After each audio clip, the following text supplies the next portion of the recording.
তুই আমার বাবুদের সাথে উড়িস। দেখ এখন আমাদের জন্য নতুন বক্সে ঘর বানিয়ে দিয়েছে মামুনি। এখন কিভাবে বাবুদের ধরবি তুই?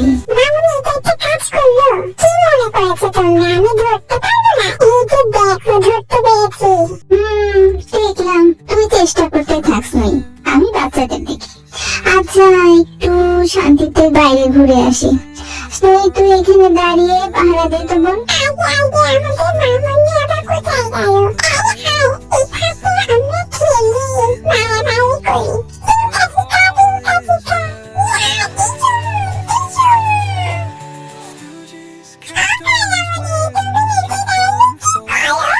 Whiskered adventures with বাচ্চাগুলোকে আর কাছে থেকে দেখতে পাচ্ছি না, আমাকে ধরতে দিচ্ছে না। ওই আমার ভাগনা বান্দিরা, তোদের খুব মিস করছি।